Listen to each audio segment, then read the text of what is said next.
टम्पा को नदी के किनारे एक जादुई ड्रैगन फ्रूट का पेड़ मिला जो झिलमिला रहा था, जिसके फल जीवंत रंगों से चमक रहे थे। टुम्पा विस्मय से कहती है, अरे, यह वही बीज है जिसे मैंने तालाब में फेंका था। अब यह इतना बड़ा पेड़ बन गया है। अब मैं बहुत सारे ड्रैगन फल खा सकती हूँ। अचानक पेड़ चमकने लगता है। एक अलौकिक प्रकाश आसपास के क्षेत्र को नहलाता है। एक चेहरा पेड़ के तने से उभरता है। उसकी विशेषताएं चमकती रोशनी के बीच धीरे धीरे बन रही हैं। पेड़ बोलता है। उसकी आवाज प्राचीन ज्ञान से गूंजती है।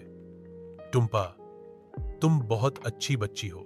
पेड़ गंभीरता से चेतावनी देता है, ये सभी फल केवल तुम्हारे लिए हैं। तुम जितना चाहो खा सकते हो, लेकिन अगर कोई और इसे तोड़ने आता है तो उसे दंडित किया जाएगा।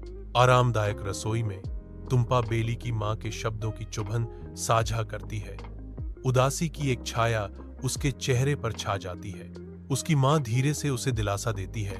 टुम्पा के भविष्य की एक आशावादी तस्वीर पेश करती है, जहां वह अपने सपनों को साकार करेगी। एक कोमल इशारे में बेली चुपके से टुम्पा को एक ड्रैगन फ्रूट का पौधा देती है, जो दोस्ती और सुलह का प्रतीक है। टुम्पा नए उद्देश्य के साथ प्यार से ड्रैगन फ्रूट लगाती है।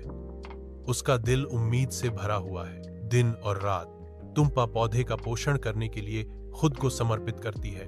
अटूट देखभाल के साथ उसे देखती है। टुम्पा की कोमल देखभाल में ड्रैगन फ्रूट का पौधा फलता फूलता है, जो उसके समर्पण और प्यार का प्रमाण है। रात के आवरण में एक बाघिन मां चुपके से टुम्पा पेड़ के पास आती है। उसकी आंखें इरादे से चमक रही हैं। एक तेज गति से वह झपट्टा मारती है, जादुई फल छीनने की कोशिश करती है, पेड़ की रहस्यमय शक्ति से अनजान। अचानक टुम्पा का पेड़ ऊर्जा से स्पंदित होता है, जो बाघिन मां को अपनी जादुई पकड़ में जकड़ लेता है। एक कठोर आवाज बगीचे में गूंजती है, तुमने पहले टुम्पा का अपमान किया और अब तुम चोरी करते हो। अब तुम्हें सजा मिलेगी। आंसू भरते हुए बाघिन मां विनती करती है, मैं आपकी क्षमा याचना करती हूं। एक स्वर्गीय प्रकाश की चमक में टुम्पा एक चमकदार परी के रूप में प्रकट होती है।